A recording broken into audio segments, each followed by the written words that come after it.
Well, Christopher Scott Wyatt, so lovely to meet you. Thank you, sir.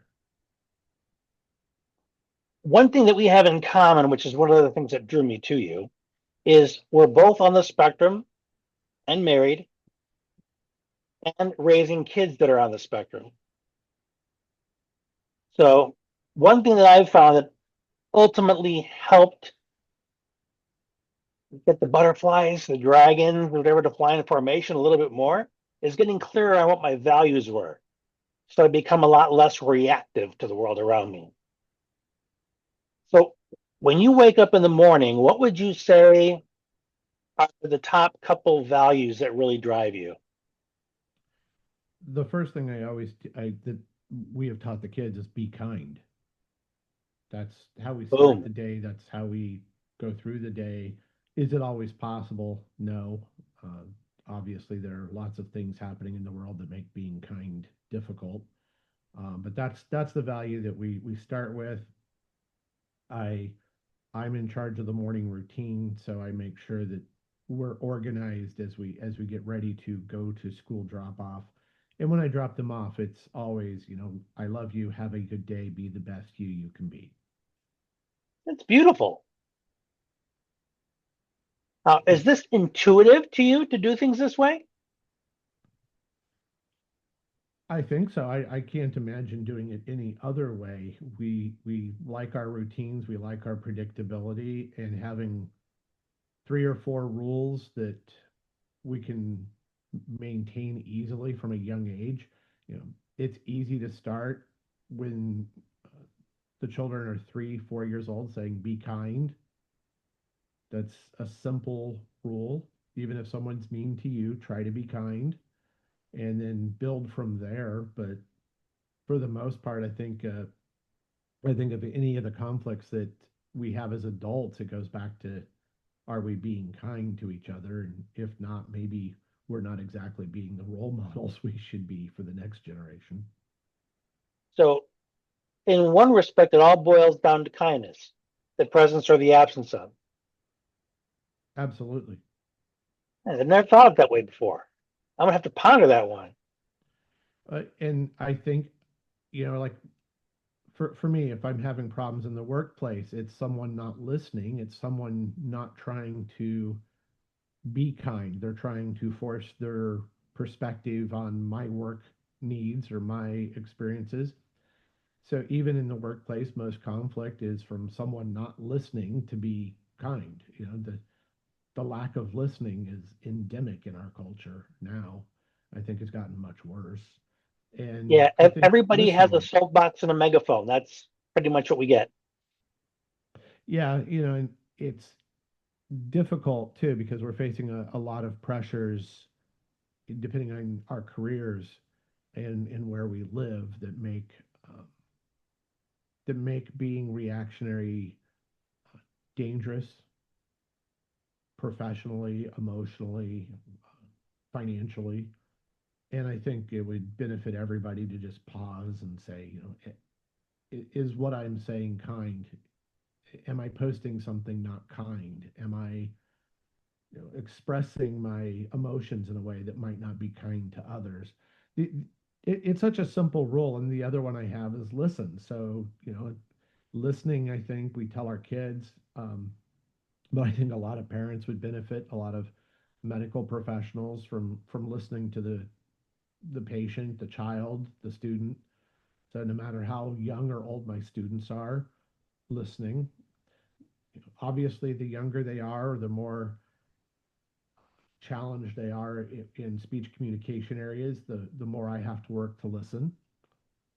But that's part of being kind is listening to the other side and listening to the other person. So pretty simple. It's I tell the girls, be kind, be honest, and no matter what you want, always ask permission.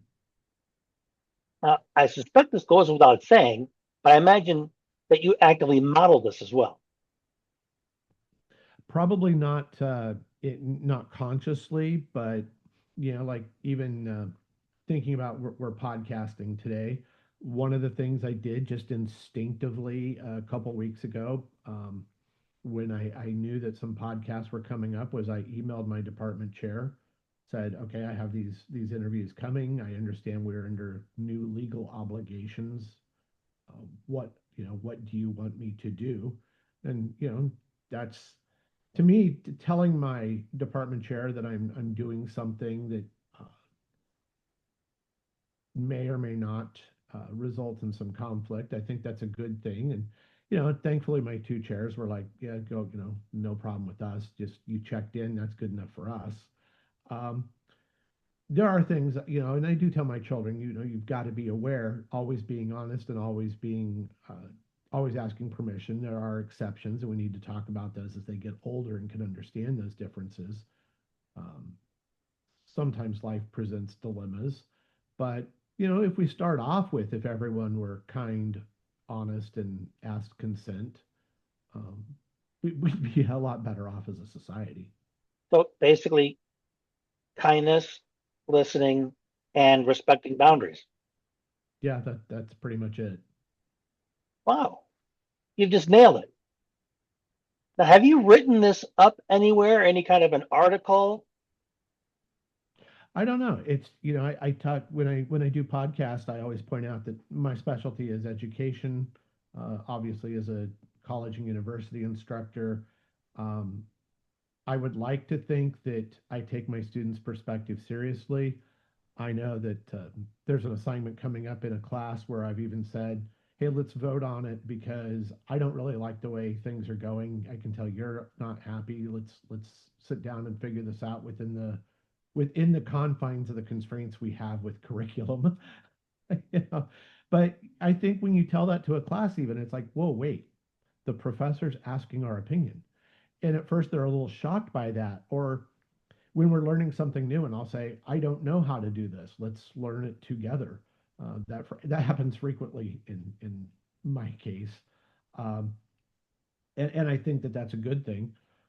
But that honesty with students and even with our own children, I think that that builds a certain level of authority. When I say I do know something, then I'm being serious. I know this, but that comes back from being honest, being forthright with my children and my students and my coworkers. And being incredibly honest with yourself. Uh, I would say that's actually harder Oh, no, no doubt. because in I think there's two extremes of this. So for a lot of autistics, a lot of individuals with any form of difference or disability or however you want to look at it, we are told we are broken, damaged, lazy. You come up with the list, right? We are told all of these things. If we're Mhm. physically limited, we are told, well, you can't do. If we are socially limited, we're told what we can't do. So we develop, and others develop who are from marginalized communities, a sense of imposter syndrome that we don't deserve to be successful, that we are somehow not where we belong. So being honest with ourselves is something of the opposite of what people expect. Normally, when people hear you need to be honest with yourself, they're thinking, oh, well, you need to realize what you can't do. And I'm Right taking on. that I talk perspective. about that so much. It's I tell people it's not an opportunity to beat yourself up.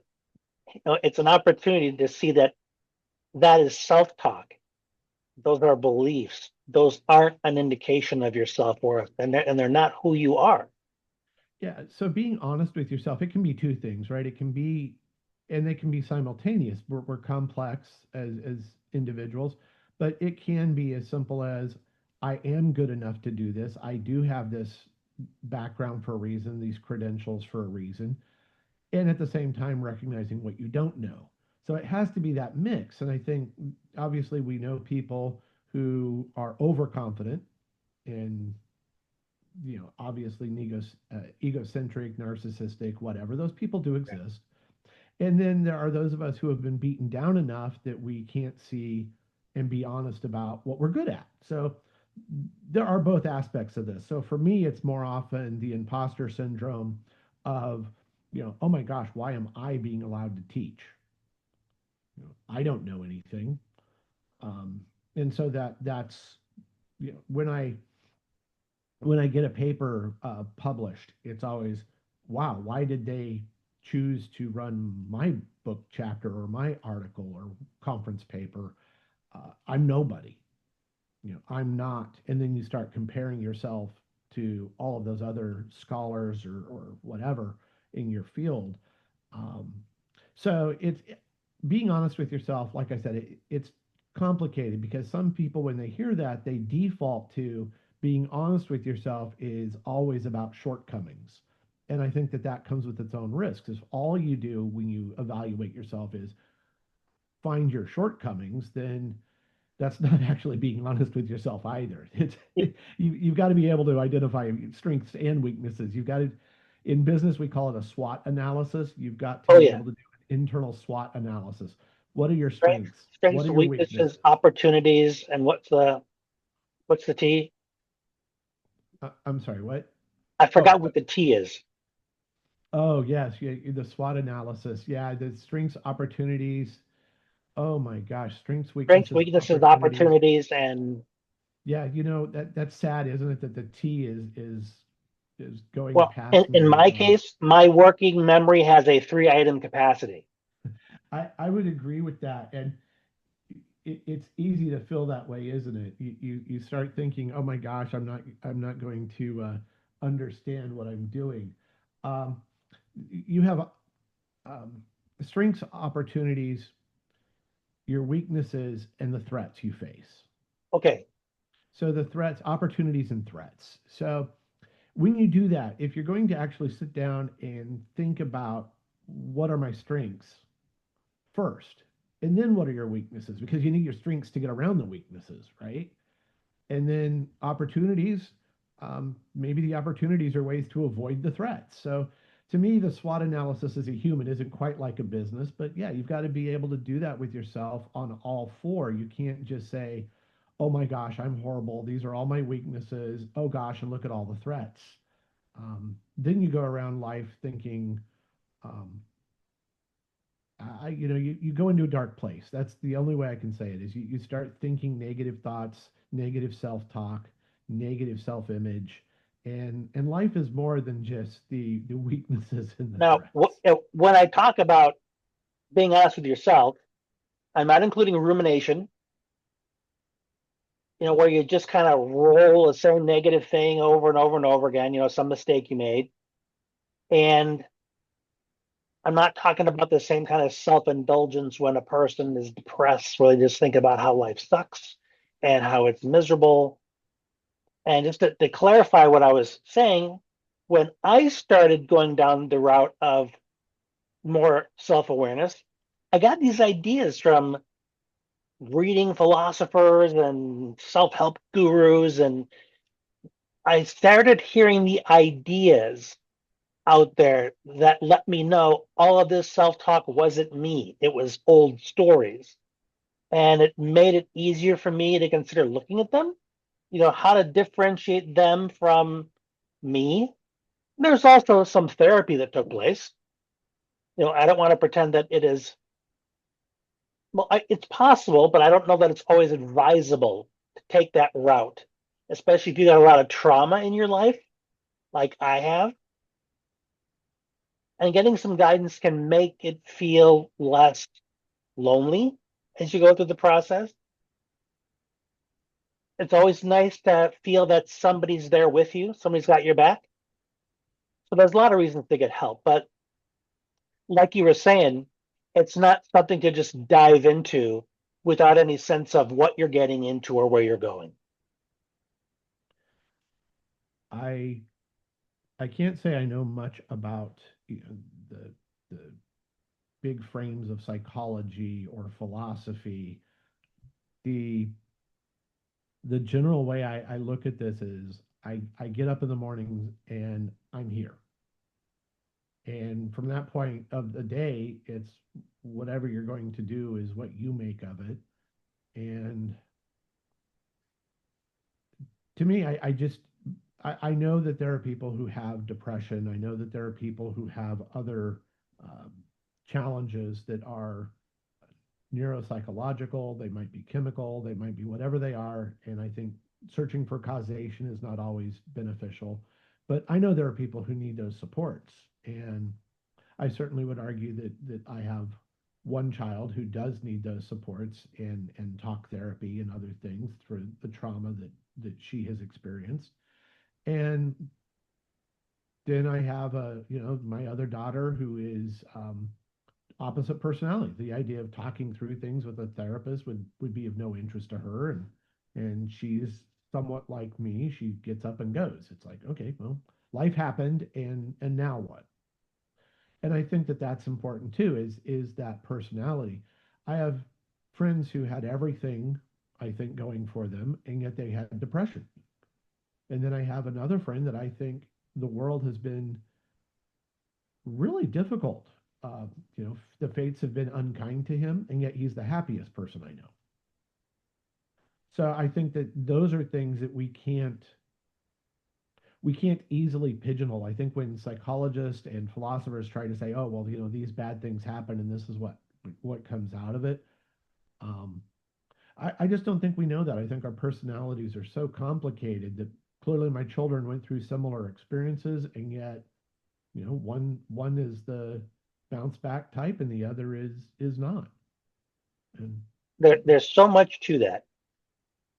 My brothers and I, we were raised by the same parents. They continue to wear the baggage of all that. I made the decision to go through therapy, to read books, get to know myself. And I think that has a lot to do with my curiosity that is insatiable. I don't know if they have that. So that might be a quality that they didn't possess, maybe something else. But being raised under the same roofs doesn't mean we're going to make the same choices. no, and I think this complicates the whole, the nature nurture.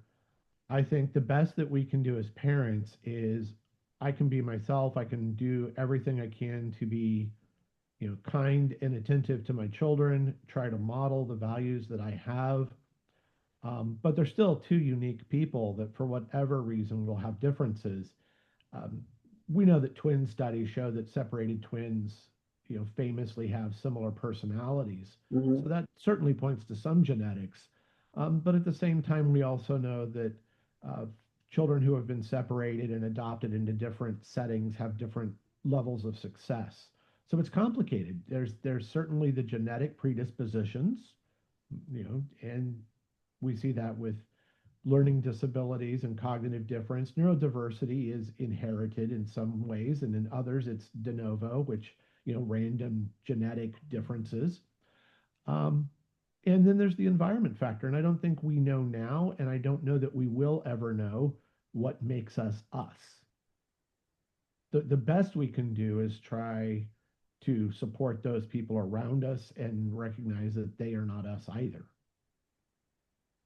I love how straightforward your approach to life is. It's very concrete. When you talk about it, it's easy to imagine yourself doing it. At least it is for me. But I'm not a deep philosophical thinker. And I think that that surprises people because they'll say, well, wait, you have these credentials, right? As you know, when you get credentials, people associate certain things with certain credentials. And I work in the arts, right? The arts and humanities on one side and behavioral econ on the other. And it really confuses people because even at the college, I have two department chairs because I'm dual assigned. Mhm. And I think for me, what that is an ability to look at things, as you said, very concretely, very uh, practically. I don't know if practical is the right word, but Actually, yeah, practical works. like I go to the grocery shopping and I know based on research in behavioral economics that most people don't make good decisions based on data. They just don't. We make a decision and then we justify it. As where I'm the person, I am that person who is sitting there with my phone as I go through the aisles, comparing prices, looking at reviews. It takes me a little while to do my shopping as I'm doing the price per ounce to on different brands. but I know that that makes me different. I know that that is part of my neurodiversity, is that concrete level of thought. But what that lets me do is when I observe other people, when I observe data, is I look at this and say, wow, people really do judge a book by its cover. They absolutely judge a soda by the font used on the label. They really do these things. And for me, it's like, huh, how weird.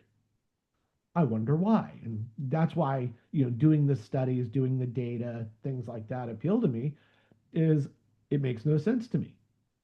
Data makes sense to me, and it's kind of interesting to find out how people operate. Um, I'm trying to think of a nice way to say it. The illogical world around me is interesting, so I want to quantify it. I totally get that. But I don't know, and this is just my own instinct. The way you describe your philosophy, it sounds like it's much more an offshoot of empathy, more so than thinking really deeply philosophically about something.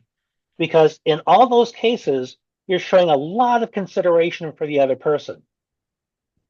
But it isn't that one of the things we're told autistics and those who are neurodiverse in other ways, we somehow lack empathy, right? That's the whole Yep. autism in That's one of the ourselves. big lies. It's it's it's ironic because the only way we survive is to constantly adapt to what others demand of us, um, which requires a lot of skill. It's not always possible, but the very skilled at masking, read social situations, read work environments, and replicate the behaviors. Those of us who succeed in a career path learn to follow whatever strange unwritten rules exist until we can codify them in our minds and create flowcharts to follow. And so we may be taking a very logical, reasoned approach to navigating the world, but it is a matter of empathy because it is constantly, okay, what are these people expecting? What are these people assuming? What are these people going to do in these situations? And so it might be empathy in the sense that I'm always trying to understand other people. And yet at the same time, it's a defense mechanism of, okay, the world's unpredictable and I need to know why.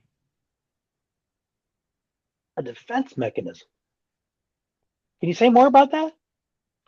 So if I'm constantly around unhappy coworkers, I know that my job, my position, my department is at risk, right?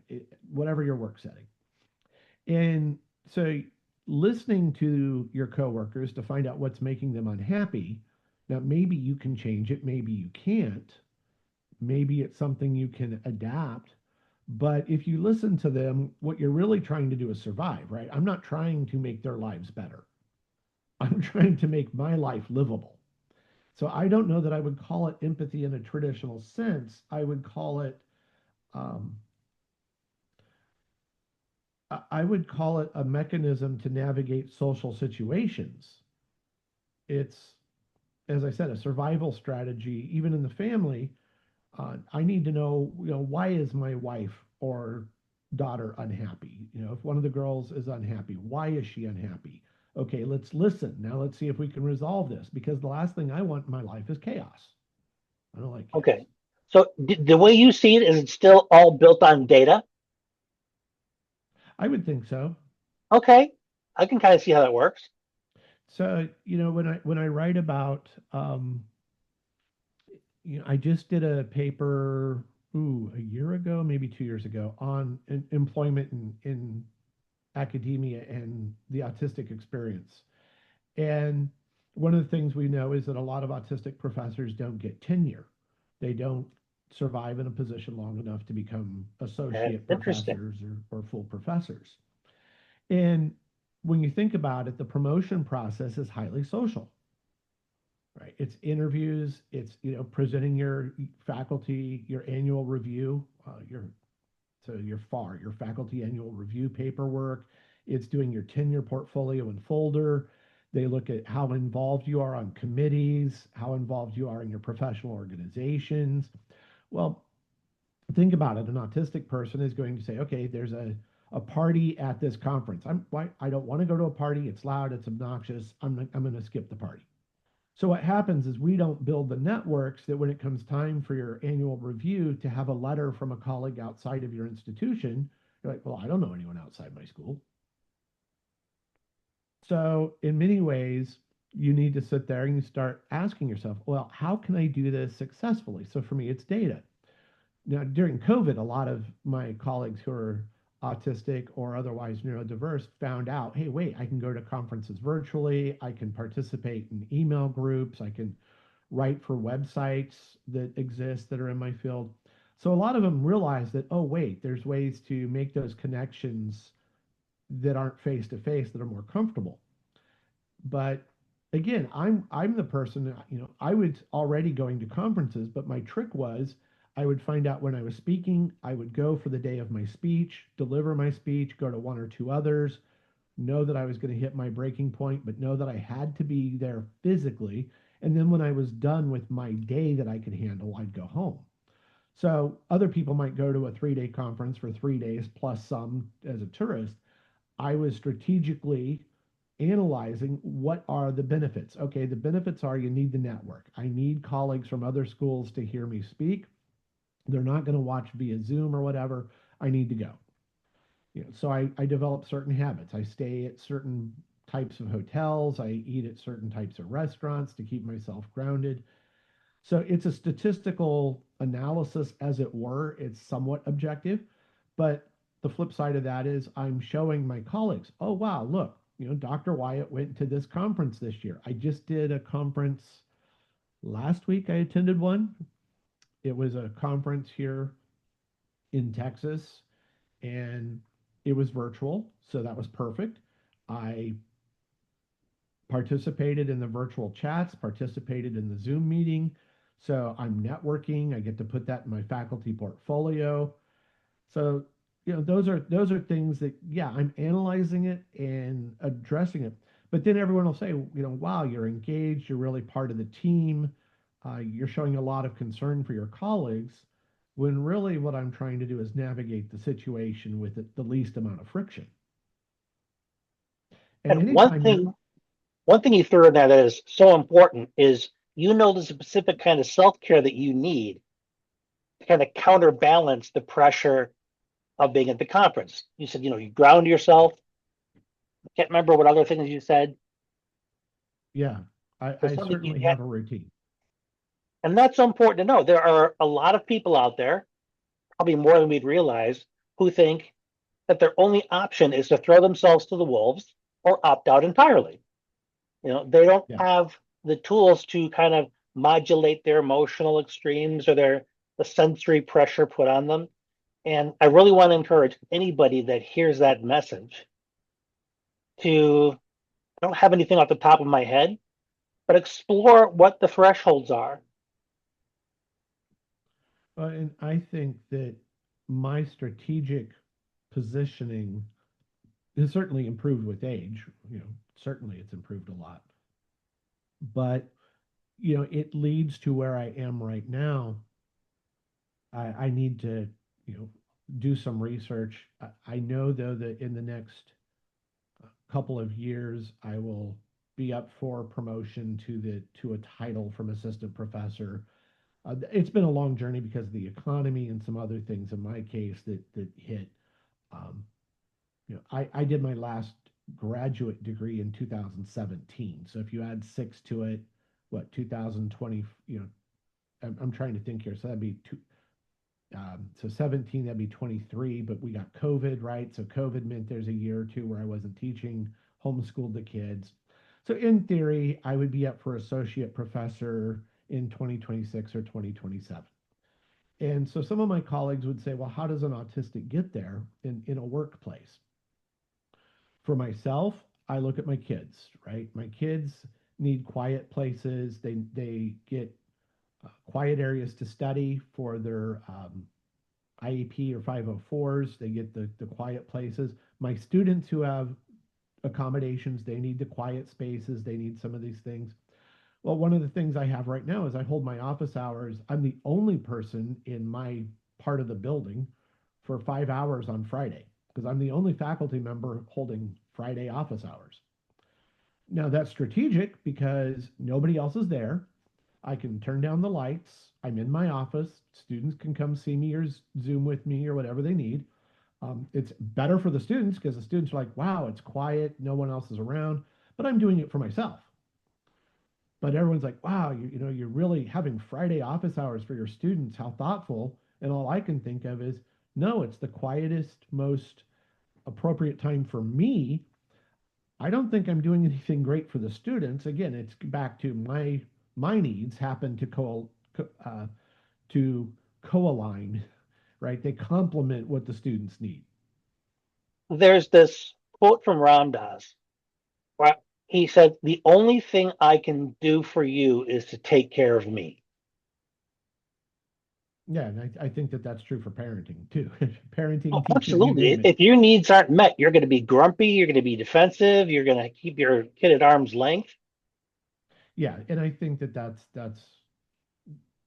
part of the like I said, it's part of the survival aspect of what I do. Is it always perfect? No, uh, but I find that the more I listen in the workplace, the more I know what not to do or what to do. Right, the more I listen to the people around me. Um, I don't know. It seems so simple to me, and yet I know that these are things that most people can't do because I look at the data, I look at behavioral economics. Um, Behavioral economics wouldn't exist if people were the rational consumer, but Can you say more? behavioral economics exists. So, like if we were rational, we would try to get the best job based on our natural skills. But we don't. We follow our dreams. Well, our dreams aren't always logical. An autistic person wanting to be a teacher, that's not logical at all. Well, or the kid who likes playing video games thinking that they can design one. Apples and oranges. It is. And our strengths and weaknesses, we always tell students, well, you can be anything. And if we were being logical, um, logic would say that you should do what you are best at, what your natural talents are. If you have perfect pitch, then why aren't you a musician? How can you have perfect pitch and decide that you want to do something else? You want to be an accountant. Um, you know, so if we were rational, we would choose the most affordable house with the exact square footage we need. It wouldn't matter what it looks like because practical housing is practical housing. And yet we all choose things based on emotional desires, right? I want certain things. I want my roses in my backyard. I want my trees. Are they logical?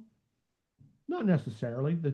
You can see my office behind me. I know maybe your listeners can't, but I've got my bookcases in here. I've got a library that's floor to ceiling that's custom built in our main room. We have a library with ladders.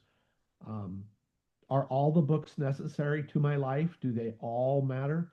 Probably not. A lot of them are just because they're fun, right? All the science fiction and fantasy books serve no logical purpose. We are not logical creatures. There is no benefit to uh, my Oh current no. reading. The power of our emotions far Yeah, outweighs our thinking ability. absolutely. And we learn by stories. We don't learn by data, right? One of the things I teach, I teach rhetoric of economics, and I can point to lots of things where if I give you the data should lead to a conclusion.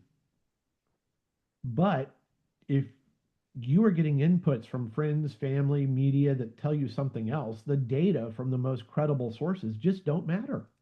They just don't. Data are not persuasive. And I know that for people I have in my field who are classically trained rhetoricians, they're the fancy ones who know all about Plato and Aristotle and all these names I constantly forget. Um, they understand Quintilian and Cicero and whatever, They must be uh, fun at parties. right? They know Foucault and Burke and all these names that I have to teach them. I'm supposed to know them, right? But what I point out is all those things that will logic and reason will win the debate. Really, really, logic and reason. So why are there? Why don't we have 435 to 435 votes on every issue in Congress? Because logic should have an answer. But that's not how we are. We disagree on emotional bases, right? We don't. We, there's nothing logical about humanity. So, if we listen to the other side and we understand that the other side of an argument is no more logical than our side, and our side is probably not logical either. I have certain views of education. I think it's ridiculous to have grade levels. Never understood that. But I work in a system that has first year, second year, third year, right? I mean, it's the system. You're a first year student, you will take these classes, and we will give some people A's and some people C's. We won't tell the C's keep going until you get an A. Now, why we don't, I don't know. To me, logical would be everyone aims for as high as they can get and then you move on. But our systems are not built that way. Our systems are built without data Yeah, and our systems are built on hierarchy. by whoever's in charge. Yeah, just our whole system. It's capitalism, who's got the most money, and then the schools, who's got the best grade, and that's another conversation. So, But yeah, when you talk about me being, I want to be logical and reasonable about things, and I know that it's fascinating to me. You get a bunch of economists together who are actually, those who are trained and those who are published, that small group. And what amazes me is you can get from the I would say center right, you can get a Tyler Cohen, and from the somewhat moderate left, a Paul Krugman, and they do each other's podcasts and they'll talk together, and they disagree on the margins, right? I mean, very marginal. And yet, if you were to step away from the field of economics, you're like, oh my gosh, there's this right wing school and this left wing school and something in the middle. But economists who study data, what we're actually, when you listen to them and you analyze them, what we're finding is that they are arguing over little tiny things, right? What is the difference between 1.5 and 1.75%, on the overnight treasury window? They are not arguing what's the difference between 1% and 10%. They are literally arguing over quarters of a percent. it's They are like they not. just want to find a reason to argue. Well, and even then, they're not really arguing. They're trying to test theories and to build it. The people who argue over economics, I always point out, are rarely economists. They are, The they're, armchair quarterbacks, right?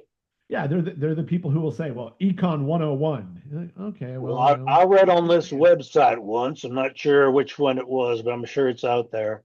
Right. And Ezra, if you take a look, there's a Thomas Sowell article that I use in my class, and Thomas Sowell is a known he was a conservative economist, but he wrote a great paper called "There Is No Such Thing as Trickle Down Economics," and I give it to my students. They're like, "What?" So, well, within economics, the economists don't disagree. There is no giving the rich more money doesn't go down. It just doesn't. There's just no data to support this theory. None. But they're like, well, but I hear it all the time. Yeah, you hear it all the time from whom? And so what happens is our decisions are made by people that we listen to, right? We listen to influencers. Now, this has always happened. I always point out, Karl Marx was not an economist. He was a moral philosopher. Moral philosophy is not economics. It just isn't. What's right and what's good and what's moral and ethical, it's not economics. It's different. Numbers are different. Now you can say morally I believe X, Y, and Z, but that's not data. I had a question for you. Do you have a blog? I did actually several, but they are all inactive. Um, so I am in a state in which education is highly regulated and increasingly in new ways. So one of the economists, behavioral economists I admire greatly, very deeply, who was a provost until apparently 2 days ago. No, he's not. Hmm. So that's the world we're living in. So um, and he had has, I think, I think he's still participating. He had a podcast and a show that was airing on NPR stations. And for a number of reasons, he's no longer a provost. So that is our world. So my blog, podcast, you name it, they have been inactive for most of the last 2 years. In the event you write a series of essays that you keep hidden in a drawer, in the event that our politics lighten up or you decide to write a book, I would be very eager to read it. You know, I you, appreciate you, that. you taught me a lot today. I'm going to be pondering a lot of this. And I absolutely want to talk to you again because we didn't get into your early life. How did Chris become Chris? And want to learn more about your parenting experiences. So hopefully we can set up a time to discuss those. Oh, absolutely. A lot of what I do is, for lack of a better phrase, just keep going. Uh, the there are two ways to look at things that we can react, and reacting is always dangerous. I think reacting in the heat of the moment under pressure is dangerous. Or we can try to analyze to the best of our abilities. Now, most people can't, myself included, right? There are times I cannot sit down and ponder carefully. Um, but I think we are all better off when we listen, when we analyze, and when we collect data. The the reality is that it's very difficult. And as I said, for me, I look at things very concretely. If I'm looking at medical information, there are people I will turn to, right? If I want to know about something controversial right now, there are experts I would go to who would tell me the data. Now, I am married to an aeronautical and mechanical engineer. Dang. You do not fly an airplane based on gut feeling. You just don't. You test it, you put it in wind tunnels, you model it, you do computer simulations. You do not just, hey, let's build it and fly it. It's just not how you do life for an engineer. And that's not how most people do things.